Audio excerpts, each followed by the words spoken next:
ಸ್ವಾತ್ಮ ದರ್ಶನ ಜ್ಞಾನಂ ಅಂತಂದ್ರು. ಯಾರು ಸ್ವಯಂ ಆಗಿ ಅನುಭವವನ್ನ ಮಾಡ್ತಾನೋ, ಸಾಧನೆಯಲ್ಲಿ ಆತ್ಮ ಸಾಕ್ಷಾತ್ಕಾರಕ್ಕೆ ಪ್ರಯತ್ನ ಮಾಡ್ತಾನೋ, ಆ ಜ್ಞಾನನೇ ನಿಜವಾದ ಜ್ಞಾನ ಅಂತಂದ್ಬಿಟ್ರು. ನೋಡಿದ್ರ, ಇದನ್ನ ನಾವು ಪ್ರತಿಯೊಬ್ಬ ಸಿದ್ಧ ವಿದ್ಯಾರ್ಥಿ ಮತ್ತೆ ಆಧ್ಯಾತ್ಮಿಕ ಮಿತ್ರರು ಕೂಡ ಇದನ್ನ ಅವಲೋಚನೆಯನ್ನ ಮಾಡ್ಬೇಕು, ಈ ವೇದಾಂತ ವಾಕ್ಯಗಳನ್ನ. ಯಾಕಂದ್ರೆ ಮಹರ್ಷಿಗಳು ಹೇಳಿರುವಂತಹ ವೇದಾಂತ ವಾಕ್ಯಗಳು, ಅದನ್ನ ನಾವು ಅವಲೋಚನೆ ಮಾಡೋದ್ರಿಂದ ನಮ್ಗೆ ತುಂಬಾ ಸುಲಭವಾಗಿ ನಾವು ಆ ಮಾರ್ಗದಲ್ಲಿ ಹೋಗ್ಬೋದು. ಮತ್ತೆ ನಮ್ಗೆಲ್ಲೂ ಮಿಸ್ಗೈಡ್ ಆಗುದಿಲ್ಲ. ಇಲ್ಲ 100 ಜನರ ವಿಚಾರಗಳನ್ನು ತೆಗೆದುಕೊಂಡ್ರೆ 100 ಜನರು ಒಬ್ಬೊಬ್ರು ಒಂದೊಂದರ ಹೇಳ್ತಾರೆ, ಅವರವರ ಅನುಭವಗಳು ಅವ್ರು ಹೇಳ್ತಾರೆ. ಆದ್ರೆ ಸ್ವಾತ್ಮ ದರ್ಶನ ಜ್ಞಾನ ಅಂತ ಹೇಳಿದ್ದಾರೆ. ಆದ್ರೆ ಆತ್ಮ ಸಾಕ್ಷಾತ್ಕಾರ ಯಾರಿಗಾಗಿದೆಯೋ ಅಥವಾ ಯಾರು ಪ್ರಯತ್ನ ಮಾಡ್ತಾ ಇದಾರೋ ಅದು ಮಾತ್ರನೇ ನಿಜವಾದ ಜ್ಞಾನ ಅಂತ ಅರ್ಥ ಮಾಡ್ಕೋಬೇಕು ನಾವು. ಅದು ಬಿಟ್ಟು ನಾವು ಒಂದಷ್ಟು ಪುಸ್ತಕಗಳ ಕಡೆ ಒಂದಷ್ಟು ಸಮಯ ವ್ಯರ್ಥ ಆಗ್ತದೆ. ಓದಿ ತಿಳ್ಕೊಳ್ಳಿ ಬೇಡ ಅಂತ ಹೇಳಿಲ್ಲ, ಆದ್ರೆ ಸಮಯವನ್ನ ವ್ಯರ್ಥ ಮಾಡಬೇಡಿ. ನಿಮ್ಗಿರೋದು ತುಂಬಾ ಕಮ್ಮಿ ಸಮಯ. ಅದ್ರಲ್ಲಿ ಸುಮಾರು 25 ವರ್ಷ ನಾವು ಬಾಲ್ಯದಲ್ಲಿ ಕಳೆದು ಬಿಡ್ತೀವಿ, ಅಜ್ಞಾನದಲ್ಲಿ ಕಳೆದು ಬಿಡ್ತೀವಿ. ಏನ್ ಮಾಡ್ತಾ ಇದೀವಿ ಗೊತ್ತಿಲ್ಲ, ಏನ್ ಮಾಡ್ಬೇಕು ಗೊತ್ತಿಲ್ಲ, ಕನ್ಫ್ಯೂಷನ್ಸ್ ಅಲ್ಲಿ ಕಳೆದು ಬಿಡ್ತೀವಿ ನಾವು 25 ವರ್ಷ. ಇನ್ನು 25 ವರ್ಷದಿಂದ 50 ವರ್ಷದವರೆಗೂ ಗೃಹಸ್ಥಾಶ್ರಮವನ್ನ ಸ್ವೀಕರಣೆ ಮಾಡ್ತೀವಿ. ಅದರಲ್ಲಿ ನಾವು ಸಂಸಾರಕ್ಕೆ ಪ್ರಯೋಜನಗಳನ್ನು ಸೇರ್ಪಡೆ ಮಾಡೋದ್ರಲ್ಲೇ ಜೀವನ ಕಳೆದೋಗ್ತದೆ 50 ವರ್ಷ. ನಮ್ಗೆ ಏನು ಮಾಡಕ್ ಸಮಯ ಸಿಗೋದಿಲ್ಲ ಅಲ್ವಾ?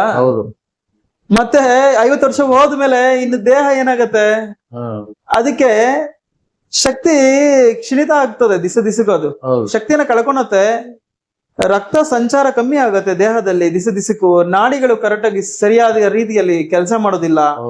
ಹಾಗಾಗಿ ಅವನಿಗೆ ಇಲ್ದೇ ಇರೋಂತ ವ್ಯಾಧಿಗಳು ಅಂಟುಕೊಂಡ್ಬಿಡುತ್ತದೆ. ಇನ್ನ 50ರಿಂದ 75 ವರ್ಷದವರೆಗೂ ಆ ರೋಗ ರುಜಿನಗಳಲ್ಲಿ ಬಿದ್ದು ಒದ್ದಾಡ್ತಾ ಇರ್ತಾನಂತೆ ಮಾನವ. 75 ವರ್ಷ ಬರೀ ರೋಗಗಳಿಗೆ ಕಳೆದು ಬಿಡ್ತಾನೆ ಅವನು. ರೋಗಗಳನ್ನ ಅವನು ವಾಸಿ ಮಾಡ್ಕೊಳೋದ್ರಲ್ಲೇ ಕಳೆದು ಬಿಡ್ತಾನೆ ಜೀವನ. ನೋಡಿದ್ರ? ಇನ್ನ ಜ್ಞಾನಕ್ಕೆ ಪ್ರಾಮುಖ್ಯತೆ ಎಲ್ಲಿ ಸಿಕ್ತು ಅವನಿಗೆ? ಹಾಗಾಗಿ ಸಮಯ ತುಂಬಾ ಕಮ್ಮಿ ಇದೆ. 75 ವರ್ಷ ಆದ್ಮೇಲೆ ಆಗ ತಿಳ್ಕೊಂಡ್ರು ಒಂದೇ, ತಿಳ್ಕೊಂಡ್ಲಿಲ್ಲ ಅಂದ್ರು ಒಂದೇ. ಯಾಕಂದ್ರೆ ಅರಳ ಮರಳ ಆಗಿರ್ತದೆ ಅವನ್ಗೆ. IQ ಲೆವೆಲ್ಸ್ ಕರೆಕ್ಟ್ ಆಗಿ ಕೆಲಸ ಮಾಡೋದಿಲ್ಲ 75 ವರ್ಷ ಆದ್ಮೇಲೆ. ಸಾಕಷ್ಟು ಜನಕ್ಕೆ ಯಾರೋ ಕೋಟಿಗೊಬ್ರು ಇಬ್ರು ಇರ್ಬೋದು. ಅಂದ್ರೆ ನಮ್ಗೆ ಮೆಜಾರಿಟಿ ಆಫ್ ದ ಪೀಪಲ್ಸ್ ನ ತಗೋಬೇಕಲ್ಲ ನಾವು, ಅದು important. Majority of the peoples ಅಲ್ಲಿ ಏನಾಗುತ್ತೆ ಅಂದ್ರೆ ಆಫ್ಟರ್ 70+ ಏನಾಗುತ್ತೆ, IQ ಲೆವೆಲ್ಸ್ ಅನ್ನೋದು ಕಮ್ಮಿ ಆಗುತ್ತೆ. ಅವರ ಅನುಭವಗಳೇನಿದೆಯೋ ಅಷ್ಟರಲ್ಲೇ ಹೋಗ್ತಾ ಇರ್ತಾರೆ, ಬಿಟ್ರೆ ಹೊಸ ವಿಷಯಗಳನ್ನ ತಿಳ್ಕೊಂಡಂತ ಪ್ರಯತ್ನ ಮಾಡೋದಿಲ್ಲ. ಮತ್ತೆ ಅವರಿಗೆ ತಮೋಗುಣ ಅನ್ನೋದು ತುಂಬಾ ಪ್ರಬಲವಾಗಿ ಕಾಡ್ತಾ ಇರುತ್ತೆ ಆ ಸಮಯದಲ್ಲಿ. ಹಾಗಾಗಿ ಈ ಕಾಯಿಲೆಗಳಿಂದ ಬಳಲ್ತಾ ಇರ್ತಾರೆ. ಸಾಕಷ್ಟು ಸಂಸಾರದ ಬಾಧೆಗಳಿಂದ ಇನ್ನ ಅವರು ಮುಕ್ತಿ ಪಡೆದಿರೋದಿಲ್ಲ, ಸಂಸಾರದಿಂದ ಮುಕ್ತಿ ಪಡೆದಿರೋದಿಲ್ಲ. ನಮ್ಮ ಮಹರ್ಷಿಗಳು ಅದಕ್ಕೆ ಹೇಳಿದ್ರು ನೋಡಿ, 25 ವರ್ಷವರೆಗೂ ಬ್ರಹ್ಮಚರ್ಯವನ್ನ ಆಚರಣೆ ಮಾಡಿ ಹೇಳಿದ್ರು ಅವರು. ಸಾಕಷ್ಟು ರೀತಿಗಳಲ್ಲಿ, ಸಾಕಷ್ಟು ಕಥೆಗಳ ರೂಪಗಳಲ್ಲಿ, ನಾಟಕಗಳ ರೂಪಗಳಲ್ಲಿ, ವಿಧ ವಿಧಾನಗಳಲ್ಲಿ ಅವರು ನಮ್ಗೆ ತಿಳಿಸುವಂತ ಪ್ರಯತ್ನ ಮಾಡಿದ್ರು. ಹಾಡುಗಳ ರೂಪದಲ್ಲಿ, ಪದ್ಯಗಳ ರೂಪಗಳಲ್ಲಿ, ತತ್ವಗಳ ರೂಪಗಳಲ್ಲಿ ಹೇಳಿದ್ರು ಅವರು. ಬ್ರಹ್ಮಚರ್ಯ ಯಾರು ಪಾಲನೆ ಮಾಡಲ್ಲ. ಬ್ರಹ್ಮಚರ್ಯ ಅಂದ್ರೆ ಫಸ್ಟ್ ಅರ್ಥ ಮಾಡ್ಕೋಬೇಕು ನಾವು.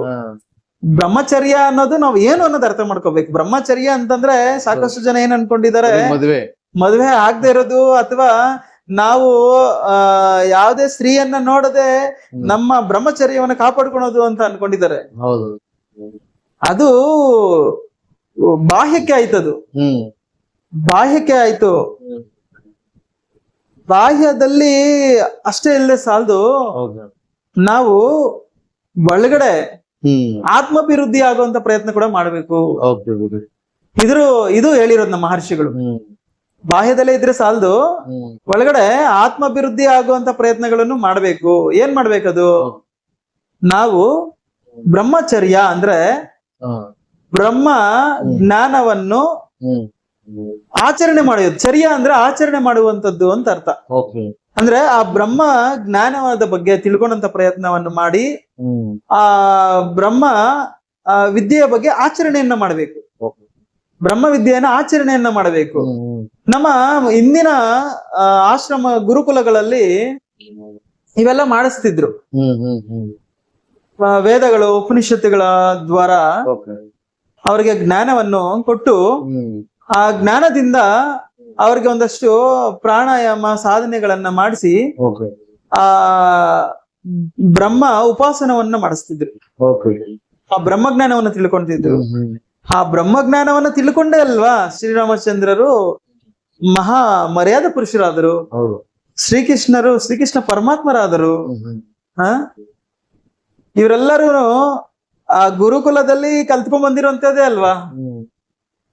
ಅದನ್ನ ಅವಲೋಚನೆಯನ್ನ ಮಾಡಿ ಅದನ್ನ ಮೆಲಕನ್ನ ಹಾಕಿದ್ರು ಅವರು. ಆ ಮೆಲಕನ್ನ ಹಾಕ್ತಾ ಸಮಾಜಕ್ಕೆ ನಾವು ಇದನ್ನ ಮಾಡಿದ್ರೆ ಯಾರು ತುಂಬಾ ಫೆಮಿಲಿಯರ್ ಆಗಿರ್ತಾರೋ ಫೇಮಸ್ ಆಗಿರ್ತಾರೋ ಅವ್ರು ಮಾಡಿದ್ರೆ ಪ್ರಜೆಗಳು ಅವ್ರ ಪಾಲನೆ ಮಾಡ್ತಾರೆ, ಫಾಲೋ ಮಾಡ್ತಾರೆ. ಹಾಗಾಗಿ ನಾವ್ ಮಾಡಿದ್ರೆ ಇದನ್ನ ಸಮಾಜ ಕೂಡ ಫಾಲೋ ಮಾಡುತ್ತೆ ಅಂತೇಳಿ ಅವರ ಒಂದು ಜೀವನವನ್ನ ತ್ಯಾಗ ಮಾಡಿ ಅವರ ಎಲ್ಲದನ್ನು ಕಟ್ಟಿ ಆಸೆಗಳನ್ನ ಕಟ್ಟಿ ಅವರು ಪಕ್ಕಕ್ಕಿಟ್ಟು ಸಮಾಜಕ್ಕೋಸ್ಕರ ಜೀವನ ಮಾಡಿದ್ರು ಅವರೆಲ್ಲ. ಅದಕ್ಕೆ ಅವ್ರನ್ನೆಲ್ಲ ಇವತ್ತಿನ ದಿವಸ ನಾವು ಪೂಜೆ ಮಾಡ್ತೇವೆ, ಅವರನ್ನ ನಾವು ಆರಾಧನೆ ಮಾಡ್ತೇವೆ. ಅವರು ಮಹಾನ್ ಪುರುಷರು, ಮರ್ಯಾದ ಪುರುಷರು, ಅವತಾರ ಪುರುಷರು. ಅವರನ್ನ ನೋಡಿದಾಗ ನಮ್ಗೆ ಅವ್ರನ್ನ ನೆನೆಸ್ಕೊಂಡಾಗ ಅವ್ರ ಗುಣಗಳು ನಮ್ಮಲ್ಲಿ ಬರ್ತದೆ ಅನ್ನೋ ಉದ್ದೇಶಕ್ಕೋಸ್ಕರ ನಮ್ಮ ಪೂರ್ವಿಕರು ಇವೆಲ್ಲ ಮಾಡಿದ್ರು. ನಾವ್ ಇವತ್ತಿನ ದಿವಸ ಏನ್ ಮಾಡ್ತಾ ಇದ್ದೇವೆ,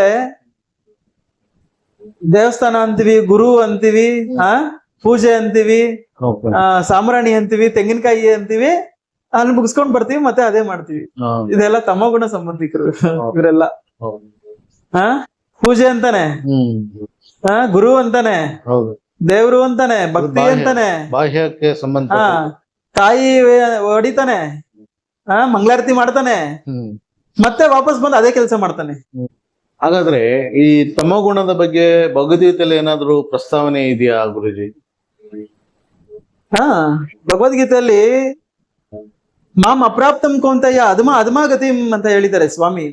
ಓ ಅರ್ಜುನ, ಯಾರು ತಮೋಗುಣದಲ್ಲಿ ಇರ್ತಾರೆ ಅಂತವ್ರು ತಮೋಗುಣ ಜಾಸ್ತಿ ಇರುವಾಗ ಏನಾದ್ರು ಪ್ರಾಣವನ್ನ ಬಿಟ್ರೆ ಅವನು ಅಧಮಾಗತಿಗೆ ಹೋಗ್ತಾನೆ. ಅಂದ್ರೆ ಪಶು ಪಕ್ಷಿ ಯೋನಿಗಳಲ್ಲಿ ಮತ್ತೆ ಹುಡ್ತಾನೆ ಅವನು ಅಂತ ಹೇಳಿದ್ದಾರೆ.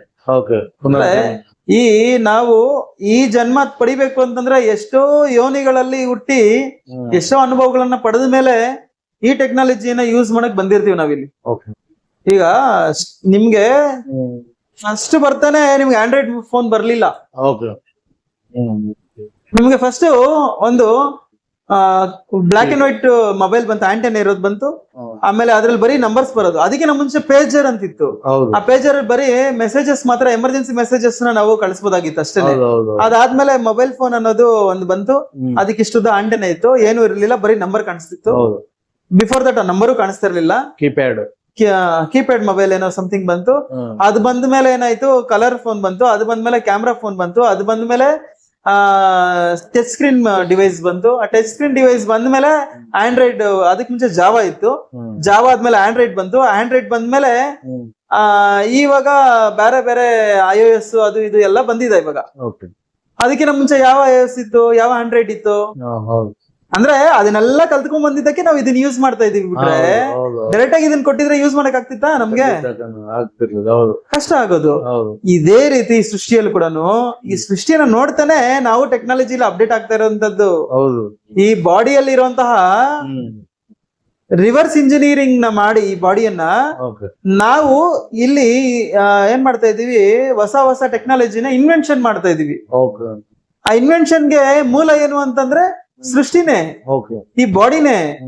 ಈ ಬಾಡಿನ ಯಾವ ರೀತಿ ಡಿಸೈನ್ ಆಗಿದೆ ಅಂತ ಹೇಳಿ ರಿವರ್ಸ್ ಇಂಜಿನಿಯರಿಂಗ್ ಮಾಡಿ, ಆ ರಿವರ್ಸ್ ಇಂಜಿನಿಯರಿಂಗ್ ಅಲ್ಲಿ ಎಕ್ಸ್ಟ್ರಾಕ್ಟ್ ಆಗಿರೋದೇ ಇವತ್ತಿನ ಟೆಕ್ನಾಲಜಿ. ಅದನ್ನ ಅರ್ಥ ಮಾಡ್ಕೋಬೇಕು ನಾವು. ಇನ್ನ ಪೂರ್ತಿಯಾಗಿ ಮಾಡಕ್ ಆಗ್ಲಿಲ್ಲ, ಮಾಡ್ತಾ ಇದ್ದಾರೆ. ಆದ್ರೆ ಮಾಡಿರೋಷ್ಟು ಕೂಡ ನಮ್ಮ ಬಾಡಿ ನೋಡಿ ಡಿಸೈನ್ ಮಾಡಿರೋದು.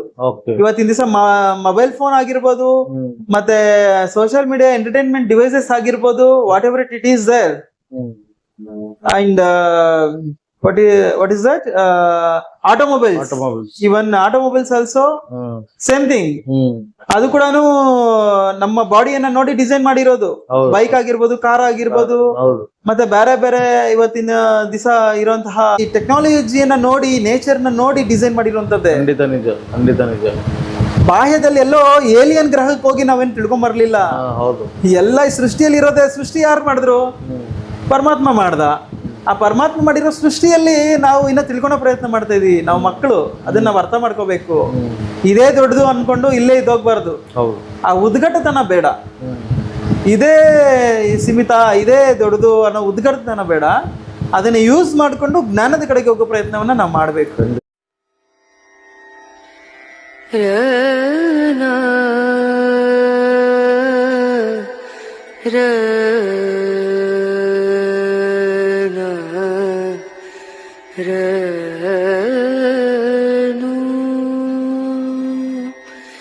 Re